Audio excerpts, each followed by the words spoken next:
Thank you all, dear sisters, for coming. And I see your smiling, encouraging faces. Thank you all so much for that. धन्यवाद बहनों यहाँ पर आने के लिए और मैं आप सबके मुस्कुराते हुए और प्रोत्साहित करने वाले चेहरों को देख सकती हूँ। आपका धन्यवाद। We all need encouragement. And people think we are strong because we are mothers, but we all need encouragement. हम सबको प्रोत्साहन की बहुत आवश्यकता है। लोगों को लगता है हम माँ हैं, हम मजबूत हैं, परंतु हमें प्रोत्साहन की बहुत ज़रूरत है। And so today I want to just share some things which encourage me. And I want to share that with you as little nuggets. That's all. और आज मैं आपके साथ कुछ छोटी-छोटी बातों को साझा करने चाहती हूँ, जिन्होंने व्यक्तिगत रूप से मुझे भी बहुत ज़्यादा उत्साहित किया। I'm not a speaker, and sometimes I fear whether I go beyond my boundary. मैं एक वक्ता नहीं हूँ और कभी-कभी मैं इस बात से भी डरती हूँ कि कहीं जो ठहराई हुई सीमा है, उससे मैं बाहर ना लांघ जाऊँ। Because in Ezekiel, I read a verse which says, "Woe unto you, women prophetesses." Ezekiel में मैंने एक वचन पढ़ा जो लिखता है कि ओ झूठी भविष्यवक्तनियों, तुम पर हाय। So I thought that's so dangerous when the Lord doesn't want us to go into that realm of getting a woe or like a discipline from the Lord if we go into areas where we are not supposed to go. तो मुझे लगता है कि ये बहुत ही भयानक बात है कि हम कहीं ऐसे क्षेत्रों में ना प्रवेश करें जो परमेश्वर की ओर से वर्जित है। परमेश्वर हमको ऐसे वर्जित क्षेत्रों में प्रवेश ना करने में अनुशासित करते हैं। So thank you all for coming. आप सबका शुक्रिया, आप यहाँ पर आए।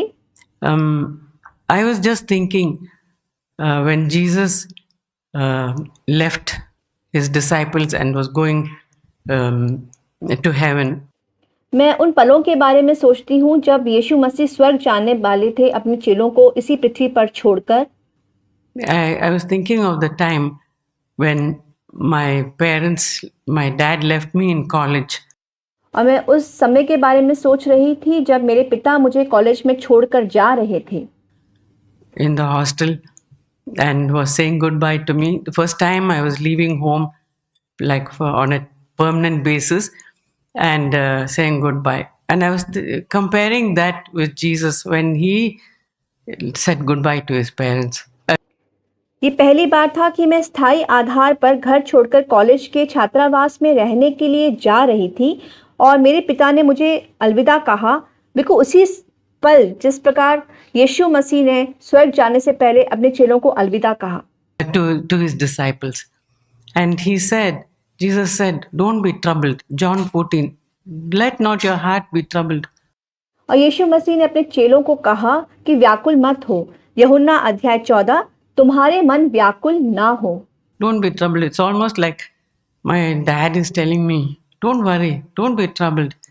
ये बिल्कुल इस प्रकार था जिस प्रकार मेरे पिता कह रहे थे, चिंता मत करो, परेशान मत हो। I want you to be happy. Let your joy be full. मैं चाहता हूं कि तुम खुश रहो, तुम्हारा खुशी बढ़ती जाए। I want you to have abundant joy, not just little bit of, just be happy. I'll do anything for your happiness. मैं चाहता हूं कि आप बेहद खुश रहो। मैं आपकी खुशी के लिए कुछ भी करने के लिए तैयार हूं। It's almost like Jesus telling us, I'll do anything for your happiness. I'm even willing to give up my life for you. ये बिल्कुल इस प्रकार है जैसे यीशु मसीह कह रहे हों कि मैं आपकी खुशी के लिए कुछ भी कर सकता हूं। मैं यहाँ तक अपने जीवन को भी कुर्बान करने के लिए तैयार हूं आपकी खुशी के लिए। He did that for us. और ये प्रभु यीशु मसीह ने हमारे लिए किया। So it came to me personally. So when we are troubled about something or other, और ये व्यक्तिगत रूप से मुझे महसूस हुआ। इसलिए जब भी हम किसी बात को लेकर व्याकुल होते हैं या परेशान होते हैं, I feel like the Lord is telling me, don't be troubled. मुझे ऐसा महसूस होता है जैसे पिता मुझसे कह रहे हो कि व्याकुल मत हो, Don't be anxious. I'll do anything for your happiness. परेशान मत हो, मैं कुछ भी करूंगा आपकी खुशी के लिए। I want you to be happy. And I take courage in that. मैं चाहता हूं कि आप खुश रहो और मैं इस बात को सोच के हियाव बांधती हूँ। And sometimes when I feel sad about some small things which happen, I think of our India, our churches in India. और जब मैं किसी बात को लेके परेशान होती हूँ तो मैं भारत में हमारी कलीसियाओं के बारे में सोचती हूँ। You know, you have to live there and you have to not just go for a visit, you have to live there to know some of the feelings we have. आप यदि वहाँ पर जाएं, रहने के लिए जाएं, तो आप कुछ ऐसे पलों को महसूस कर सकते हैं, वो भावनाएं। When we go for our conferences to our small churches in the villages in India, सम्मेलनों के लिए भारत में हमारे छोटी कलीसियाओं में जाते हैं, I remember the scenes that move me. तो मुझे याद आते हैं वो दृश्य जो मुझे अंदर से हिलाकर रख देते हैं। Move me, and I want to keep those memories in my heart. और मैं चाहती हूँ कि वो दृश्य हमेशा मेरे हृदय में वास करें।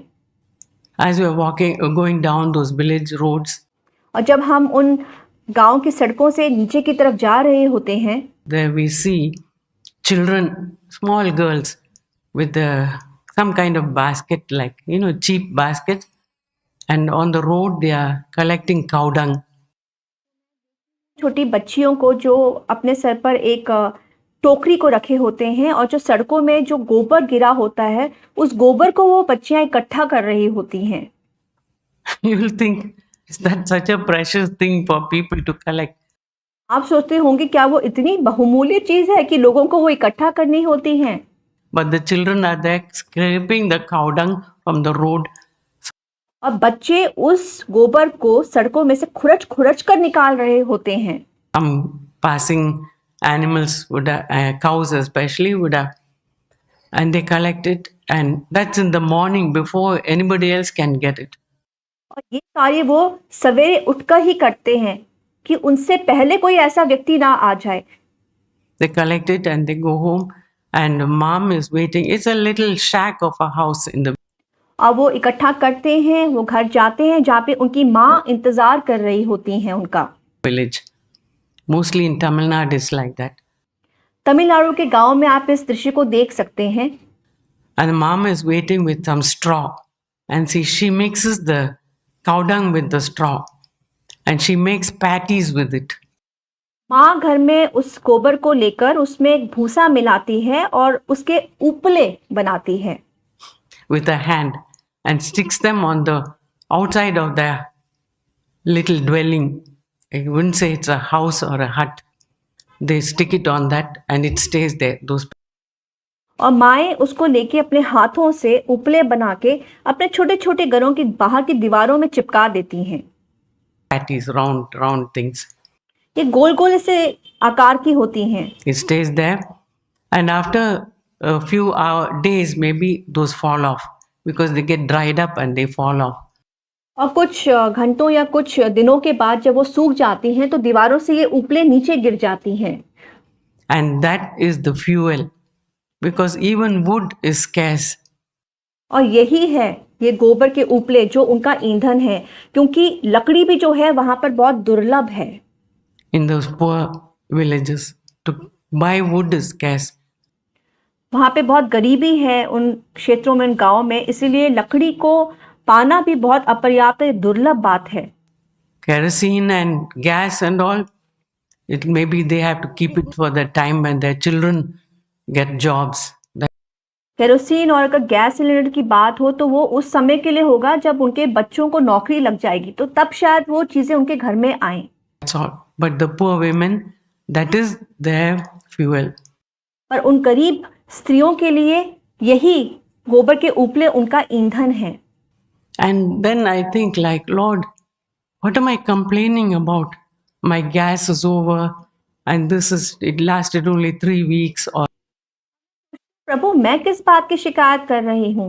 मेरी गैस खत्म हो गई है, 3 हफ्ते में सब खत्म हो गया। some small thing or other, and I think these are my sisters who I'm going to live with in eternity. बहनें जिनके साथ मैं अनंत काल के लिए रहने वाली हूँ। And look at them, how they are eking their living. और इनको देखिए किस प्रकार वो अपने जीवन का निर्वाह कर रही हैं। With this fuel like this, But cow dung, thankfully, it doesn't stink at all. God has blessed that. और इस प्रकार से वो अपना खाना बनाती हैं उस गोबर के उपले से। प्रभु का धन्यवाद, आशीष है कि उस गोबर के उपले में बदबू नहीं आती है। It just like smells like any other firewood. उसकी मुश्क सिर्फ ऐसी ही होती है जैसे किसी लकड़ी के जलने की मुश्क हो। And they use that for the cooking. और भोजन बनाने के लिए वो इस गोबर के सूखे हुए उपलों का इस्तेमाल करती है। Second thing I think of is all of them, moms and children, go with pots on their head or in their hips. और दूसरी बात जिसका मुझे स्मरण आता है वो ये है कि माँ और बच्चे जो मटकों को लेके अपने सर पर या अपनी कमर पर रखकर आगे बढ़ते हैं पानी लेने के लिए। Buckets to stand in line to collect potable water. और वो पंक्ति में खड़े हो जाते हैं ताकि पीने वाला पानी अपने मटकों में या अपनी बाल्टियों में भर सकें। That water truck comes in the morning, and if you're lucky, you stand in the front. और पानी का ट्रक उस समय आता है और अगर आप सौभाग्यशाली हैं तो आप लाइन पर खड़े हैं और आप उसको ले सकते हैं जल्दी।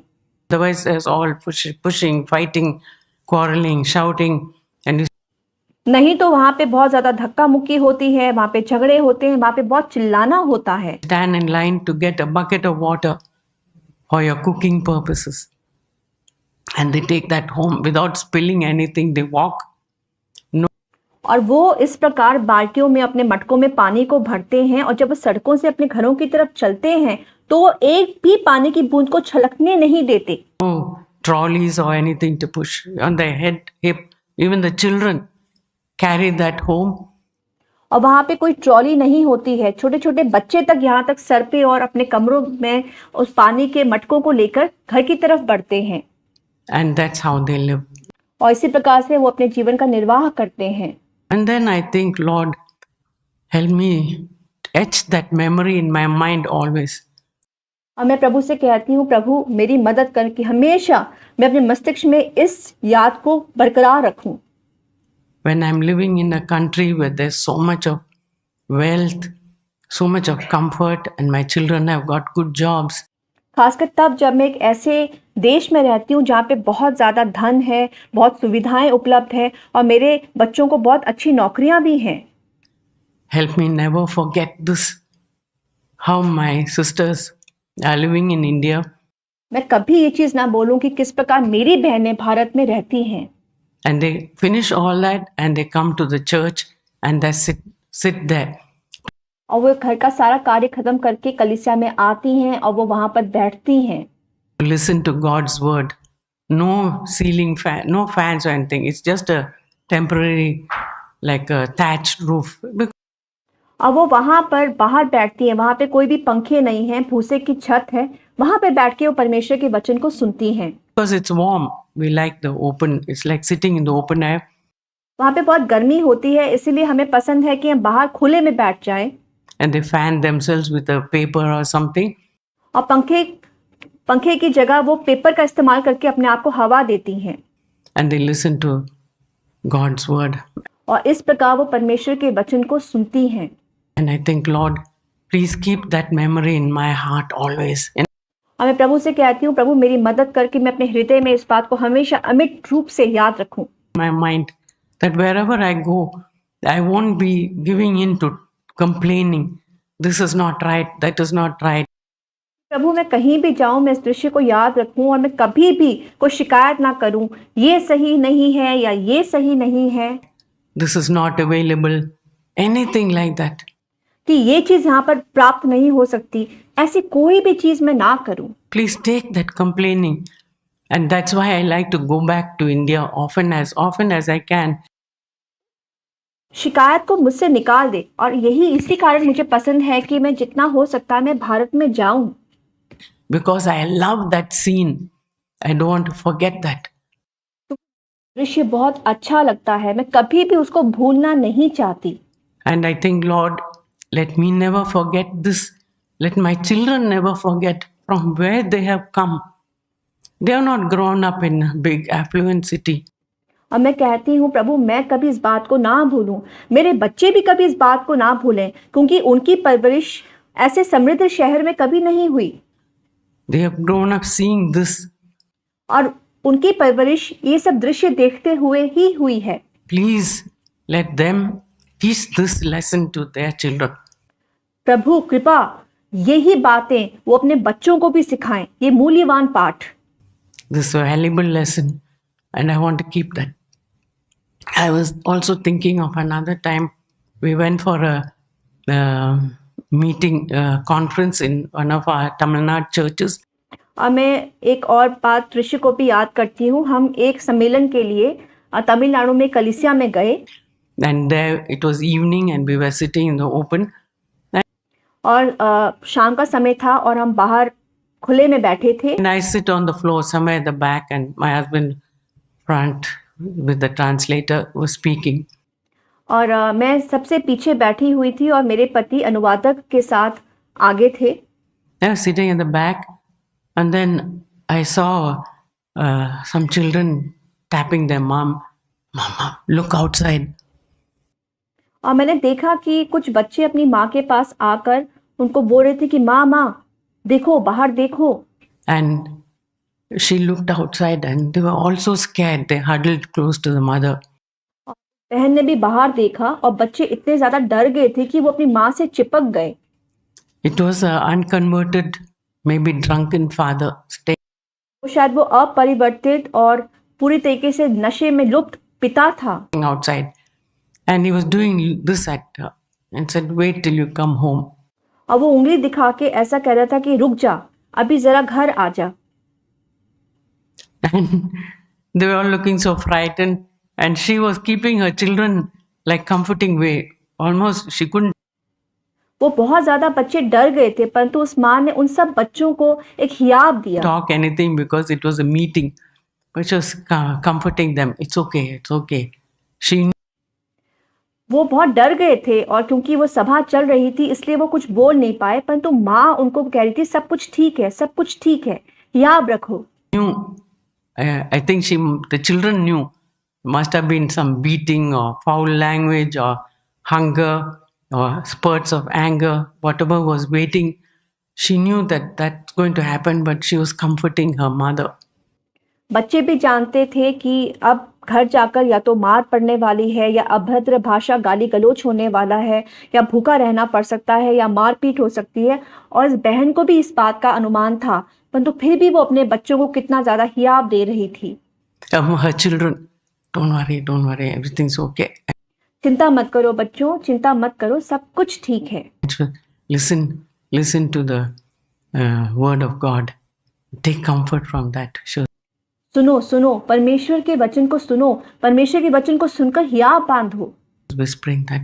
Those और उन बातों को अपने बच्चों के कानों में फुसफुसा रही थी। kind of scenes stay in my heart and I say, Lord, wherever I am, keep those scenes in my mind and in my heart. So और इन प्रकार के दृश्यों को देख के मैं प्रभु से कहती हूँ, प्रभु मैं चाहे कहीं भी हूँ, इन दृश्यों को मैं अपने मस्तिष्क में और अपने मन में हमेशा संजोए रखूं। that I'll never forget small things which happen.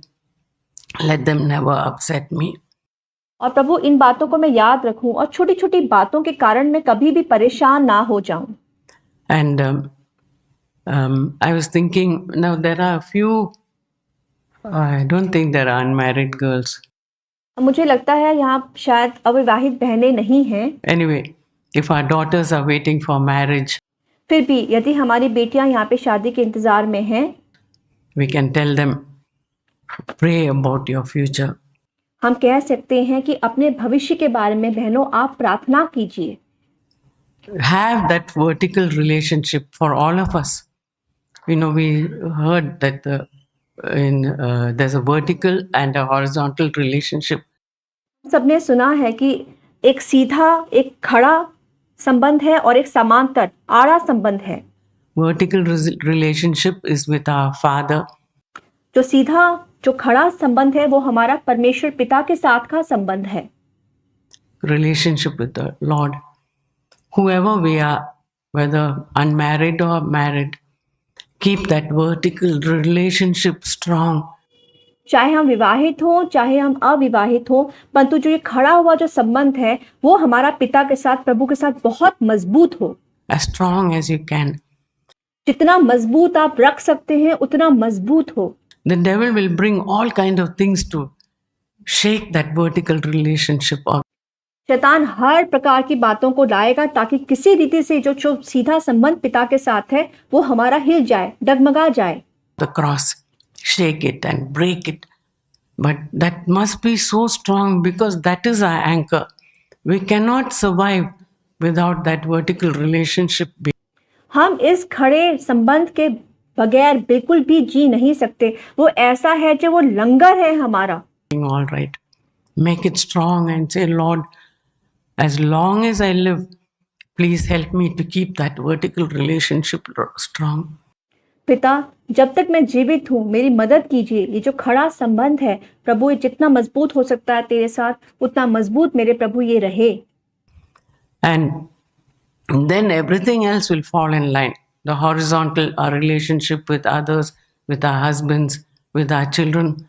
If the vertical relationship is right, everything else will go. We won't be bothered about what's happening around us, what's happening in the world, politics, what's happening to our other people, our relatives. The vertical relationship is strong.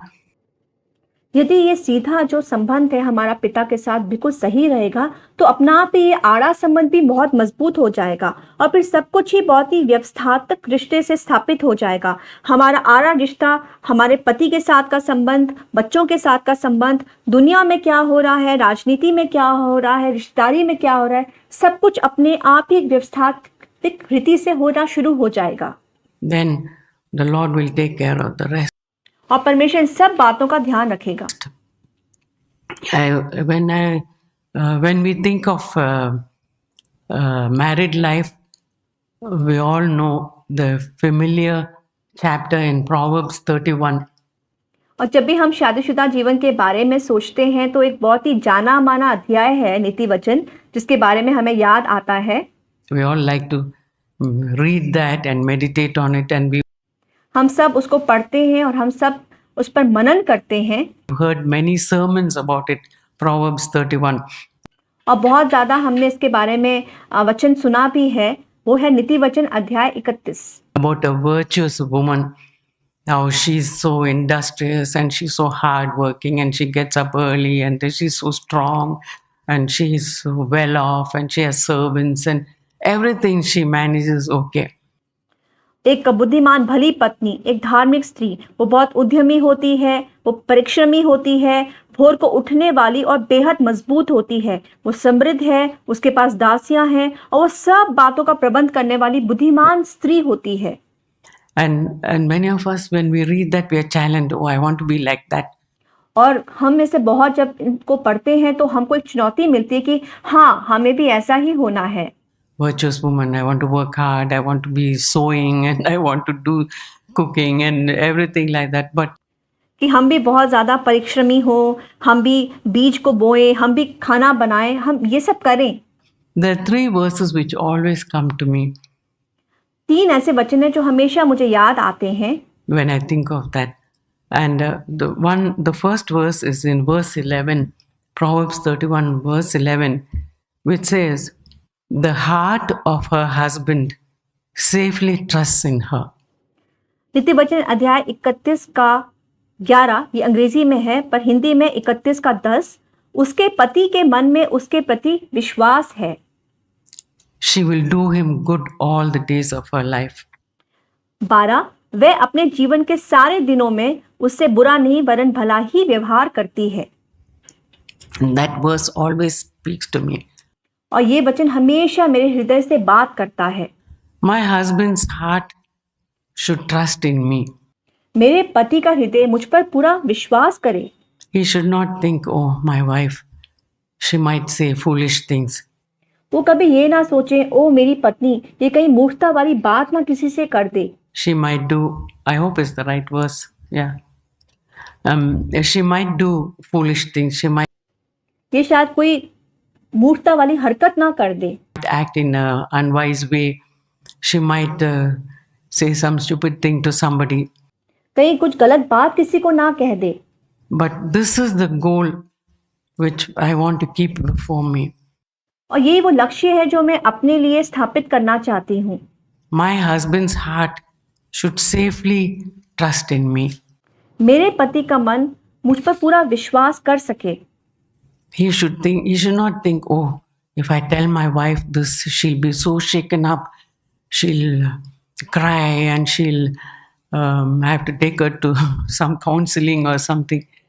उनको कभी ऐसा ना लगे कि यदि मैं अपनी पत्नी से कुछ बात करूं तो वो बिल्कुल अंदर से डर जाए और फिर मुझे उसको कहीं ले जाना पड़े वचन के द्वारा उसको समझाने के लिए। The husband should never fear that my wife can't handle that. कभी भी हमारे पतियों को ऐसा महसूस नहीं होना चाहिए कि मेरी पत्नी शायद इस बात को अच्छी रीति से ना ले पाए। And that's my prayer. Lord, make me like this kind of woman my husband should be able to trust me. और मेरी प्रार्थना यही रहती कि हे मेरे प्रभु मुझे इस प्रकार की एक महिला बना ताकि मेरे पति का मन मुझ पर विश्वास कर सके। Whatever happens, if he loses his job चाहे कुछ भी हो, चाहे उनकी नौकरी चली जाए or he's having some financial difficulties, या कोई आर्थिक समस्या उनके साथ हो, he should be able to think confidently, my wife can bear it. और विश्वास के साथ मेरे पति सोच पाए कि यदि मैं ये बात अपनी पत्नी को बताऊंगा तो उसको सही रीति से वो लेगी। She'll support me. She'll stand by me. I know one sister in Bangalore whose husband had lost his job, and he was so frightened to tell his wife. मुझे याद है एक भाई बेंगलोर में वो अपने नौकरी से हाथ धो बैठे, परंतु वो बहुत इस बारे में चिंतित थे कि उनकी पत्नी इसको किस रीति से लेगी। Because he thought she can't handle it. So he used to pack his lunch. Every day she pack his lunch for him. She take the lunch and sit in the park. और वो हर दिन अपने जो खाना था office के लिए उसको तैयार करते थे और वो खाने को लेके टिफिन को लेके पार्क में बाहर बैठ जाते थे। And come back in the evening almost और शाम को वापस वो आते थे as if to pretend that he went for work. और वो ये कार्य इसलिए करते थे ताकि पत्नी को लगे कि हाँ वो रोज अपने कार्यालय में जा रहे हैं। And then when the paycheck would supposed to come, he say, "Oh, there's some problem. I didn't get my pay." और जिस दिन भी उस पेचेक को आना होता था वो कुछ बहाना बनाते थे कि कुछ दिक्कत हो गई है, कुछ समस्या के कारण ये पेचेक आज नहीं पहुंच पाया। Like that it went on and on. Finally she caught on to that. और ये चलता रहा, फिर बाद में जाके उनकी पत्नी को इस बारे में पता चला। So I thought he must have thought my wife can't handle this. मुझे लगा कि शायद उस भाई को ऐसा लगा कि मेरी पत्नी शायद इस बात को सही रीति से ना ले पाए। And that's my prayer and my goal. Lord, whatever we face in our married life, young or old, with our children, और यही प्रार्थना मेरी रखती है, प्रभु चाहे मुझे जिंदगी में किसी भी बात का सामना क्यों ना करना पड़े, जवानी में या इस वृद्ध अवस्था में अपने बच्चों के साथ or with our families, my husband should be able to say, I can safely trust my wife. मेरा पति मुझे कह सके कि हाँ मैं अपनी पत्नी पर विश्वास कर सकता हूँ। She won't let me down. वो मेरे विश्वास को तोड़ेगी नहीं। She'll stand by me. और मेरे साथ कंधे से कंधा मिलाकर खड़ी रहेगी। Always will do him good, it says. Always does him good. वो कहता है कि जीवन के सारे दिनों में वो अपने पति के साथ भला ही व्यवहार करती है। If that is our aim, Lord, my desire is always to do my good to my husband. यही अगर हमारा लक्ष्य हो कि प्रभु मेरी यही इच्छा है कि मैं अपने पति के साथ हमेशा भला ही व्यवहार करूं। Not half thinking of my earthly family or my siblings or anything. ये ना हो कि आधे मन के साथ कि मैं अपने बच्चों के बारे में सोच रही हूँ या मैं अपने भाई बहनों के बारे में सोच रही हूँ, उस आधे मन के साथ नहीं। My first priority now that I'm married is my relationship with my husband. मेरा पति के साथ जो संबंध है वही सबसे उच्च है अभी मेरे जीवन में। And I'm going to do good. And the second verse in that chapter और मैं यही भला करूंगी। और जो दूसरी आयत मुझे आती है याद, which blesses me, is verse 26.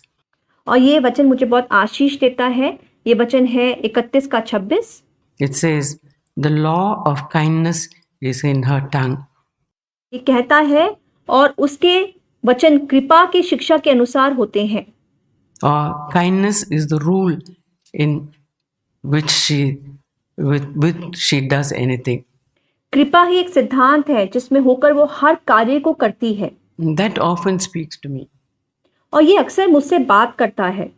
Lord, let my rule always be kindness. Let not angry words, unpleasant words come out of my tongue. प्रभु, हमेशा कृपा ही मेरे जीवन की सच्चाई हो। कोई भी ऐसे शब्द मेरे मुंह से ना निकले जो अच्छे ना हो।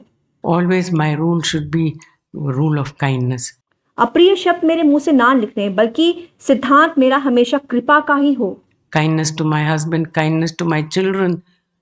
In those areas we are tested. अपने बच्चों के साथ कृपा, अपने पति के साथ कृपा, इन सब क्षेत्रों में हमारा एक परीक्षण होता है। But then the Lord will give us grace, as I'm परंतु प्रभु हमें इन सब क्षेत्रों में अपना अनुग्रह देता है। going to say. Then the verse 20, that's the third take I have from that chapter. और एक तीसरा वचन है 31 का 20। It says, she considers the poor. वो कहता है वह दीन के लिए मुट्ठी खोलती है। She wants to help the poor. वो गरीबों की मदद करना चाहती है। Those three are the nuggets I want to keep from that chapter. ये इस 31 अध्याय से ये 3 रोटी के टुकड़े हैं जिनको मैं संभाल कर रखना चाहती हूँ। Lord, let me be always mindful of people who have less than me. प्रभु, मैं हमेशा इस बात का स्मरण रखूं और ख्याल रखूं उन लोगों का जिनके पास मुझसे कम है। Let me not compare myself with people who have more than me. कभी मैं अपने आप की तुलना उन लोगों से ना करूं जिनके पास मुझसे ज्यादा है। Oh, she's got this kind of a house. ओ, उसके पास ये है, उसके पास इस प्रकार का इतना सुंदर घर है, She's got this kind of clothes. इस प्रकार के कपड़े वो पहनती है, And she's got this kind of, her husband has this. No. और उसके पति के पास ये है, ये है, ये है। नहीं, Let me always think of poor people, as I was saying about our Indian churches.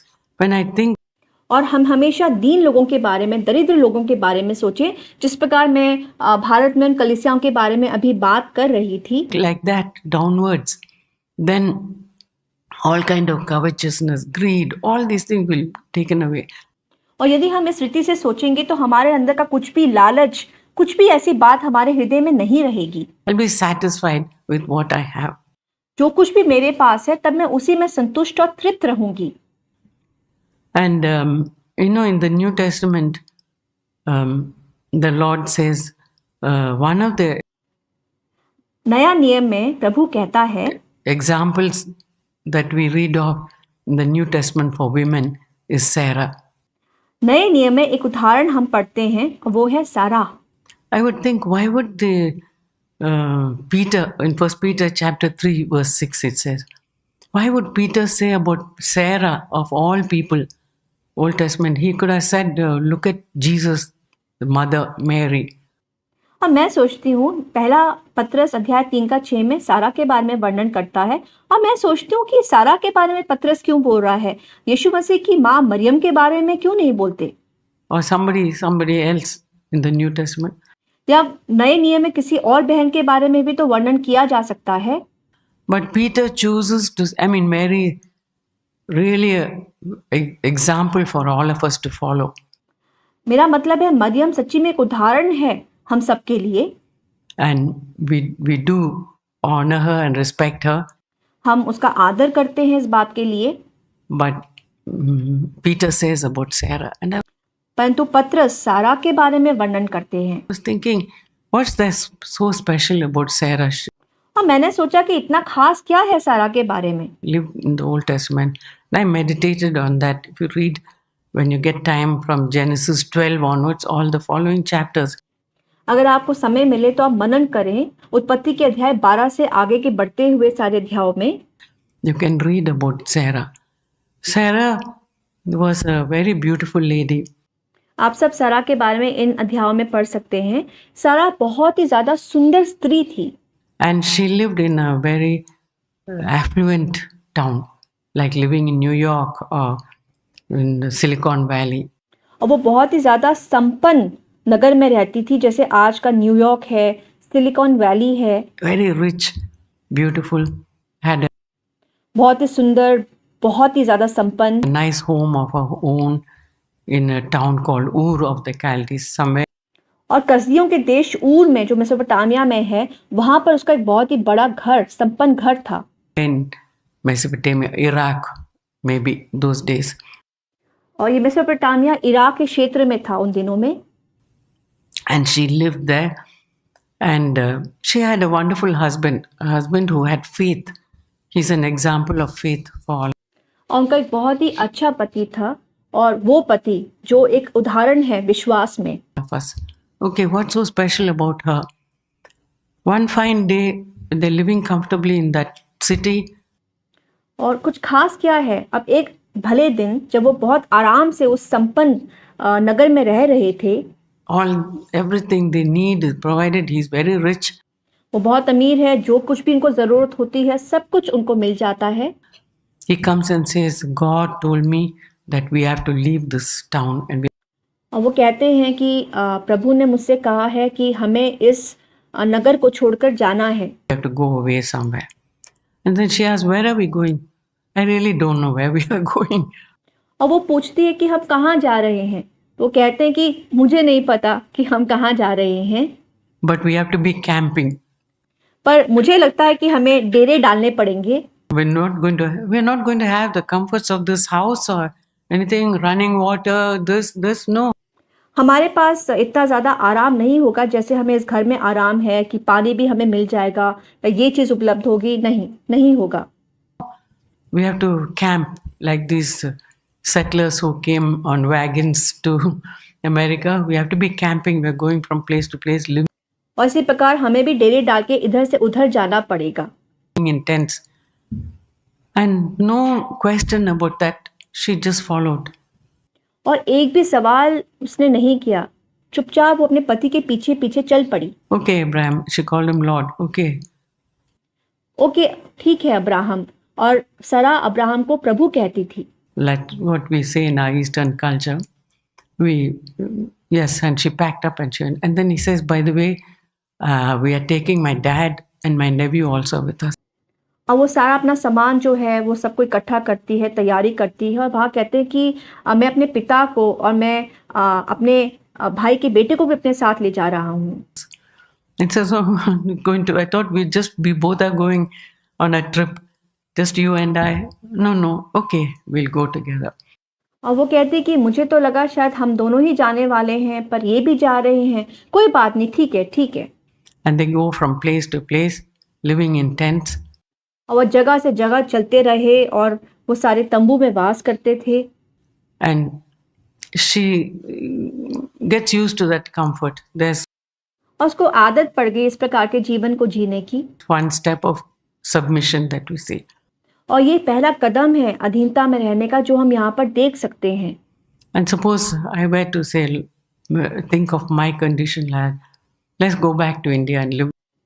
और अगर मैं अपनी स्थिति को देखूं तो शायद मैं कहती चलो वापस भारत चलते हैं रहने के लिए। One of the villages and get used to that life. How would I take it? मुझसे सवाल किया जाए कि चलिए वापस भारत चलते हैं, उन्हीं गांव में रहते हैं, तो मैं इसको किस तरीके से हम इस बात को ले लूंगी। I judge myself like that. अपने आप का न्याय मैं इस रीति से करती हूँ इस उदाहरण को देखकर। Of course, I came from there, but for Sarah, she's going to a unknown territory. हालांकि मैं उसी क्षेत्र पृष्ठभूमि से आई हूँ, परंतु सारा को अगर ले तो सारा एक ऐसी जगह जा रही है जो कि अनदेखी जगह है उसके लिए। And then twice her life is in danger. और 2 बार उसका जीवन खतरे में पड़ा। There was a famine, and then Abraham says, oh, we have to go back. We have to go to Egypt now because there's shortage of food. Let's go live in Egypt. और वहाँ पे बहुत ज़्यादा अकाल पड़ा, तो फिर Abraham ने कहा कि हम लोग चलते हैं, हम मिस्र चलते हैं, वहाँ पर हमें खाना मिलेगा, हमें वहाँ चलना पड़ेगा। And he goes there. Everything is nice and comfortable. और फिर वो वहाँ पर जाते हैं, सब कुछ बहुत अच्छा है, बहुत आरामदायक है। But the Pharaoh, some people come and tell Pharaoh, there's a beautiful lady. Mind you, she's such an old lady, but she's still beautiful. फिरौन के कुछ लोग सैनिक आके फिरौन से कहते हैं कि देखो वहां पे एक बहुत ही सुंदर महिला है, हालांकि वो थोड़ी उम्र में ज्यादा है परंतु वो बहुत ज्यादा सुंदर है। And says there's a beautiful lady, and Pharaoh desires her. सुंदर है और इसी प्रकार फिरौन ने उसके लिए अपने मन में चाह को रखा। And then Abraham says, "Don't tell anyone that you're my wife. Just और अब्राहम ने कहा किसी को बताना नहीं कि तुम मेरी पत्नी हो, say that you're my sister." सिर्फ ये कहना कि तुम मेरी बहन हो। And I read somewhere they were somewhat related in a distant way. So it was मैंने कहीं पढ़ा कि अब्राहम और सारा का कुछ रिश्ता था किसी तरीके से, not a total lie. And she said, okay. She put up with that just to save her husband's life, because और उसने ये सब किया, उसने हामी भरी, क्यों? ताकि वो अपने पति की जान को बचा सके। Abraham said, otherwise they'll kill me. ऐसा नहीं करेगी तो वो मुझे मार डालेंगे सारा। Just to save his life, she risked her own life, was brought into Pharaoh's hell. सिर्फ अब्राहम की जान को बचाने के लिए सरा ने अपने जीवन को खतरे में डाला और उसको फिरौन के महल में पहुंचाया गया। Palace, but God was so merciful. Even though she took that step, God protected her. और प्रभु इतना करुणामयी है, भले ही सरा ने इस कदम को उठाया परंतु फिर भी परमेश्वर ने सरा की रक्षा की। God spoke to Pharaoh, and there was some sicknesses coming, and spoke to Pharaoh and said, और परमेश्वर ने फिरौन से बात की और वहां पे उसके महल में कुछ विपत्तियां भी डाली गई थी। you're taking somebody else's wife, and God rescued her. और उसने फिरौन से कहा कि तुमने किसी और की पत्नी को रखा है। इस प्रकार परमेश्वर ने सरा को बचाया। And brought her back, and Sarah said, please leave, take all these gifts. He gave them some more, lot of gifts, and said, please leave this place, otherwise we're going to get some punishment from God. और फिरौन ने कहा जाओ यहाँ से, भेंटे भी यहाँ से ले जाओ, पर जल्दी जाओ, कहीं ये ना हो कि तुम्हारे रहने से यहाँ पर और ज्यादा विपत्तियां जा पड़े। Then we read that in Genesis 12. Then in Genesis 20, repeat of the same thing. हमने ये बातें उत्पत्ति के अध्याय 12 में पढ़ी। अब उत्पत्ति के 20 में फिर से यही बातें दोहराई जाती हैं। They go to another place called Gerar. This time it's not in Egypt, little midway. इस बार वो गरार गए। ये इजिप्ट मिस्र में नहीं है, पर ये रास्ते में पड़ता है। And he says again, please tell the king Abimelech that you're not my wife, but you're my sister. और उसने सारा से कहा कि अबीमेलेक राजा को कहना कि तुम मेरी पत्नी नहीं हो, तुम मेरी बहन हो। And Sarah could have said, last time you put me through all this trouble. और सारा कह सकती थी कि पिछली बार इतनी ज्यादा बड़ी विपत्ति में आपने मुझे डाल दिया था। I almost died and I was almost taken in as somebody else's wife. और मैं सब बीच में फंसने वाली थी और कोई मुझे अपनी पत्नी करके रखने वाला था। And put to shame and all that, and God told you, and you're putting me through the same thing again. पिछली बार मैं शर्मिंदा हो जाती, परमेश्वर ने आपसे बात की और इस बार आप फिर से मुझे उसी स्थिति में डाल रहे हैं। Haven't you learned, Abraham? But again she says, okay. Abraham, तुमने क्या पिछले पाठ से सीखा नहीं? पर उसने ऐसा नहीं किया। उसने कहा ठीक है। I'll say to protect my husband's life, I'll listen to you. And मेरे पति की जान बच जाए इसलिए मैं अपने पति की बात को सुनूंगी। There again, Abimelech, God warns him and says, you're taking somebody else's wife. वहां पे फिर से परमेश्वर ने अबीमेलेक राजा को चेतावनी दी कि तुमने किसी और की पत्नी को रखा है। So Sarah had that faith that God would take care of the situation, even though she didn't have Bible law. भले सरा के पास बाइबल नहीं थी, पर सरा के पास एक विश्वास था कि परमेश्वर इस स्थिति का भी नियंत्रण रखता है। Anything like that, she had the faith in her heart God would take care of it.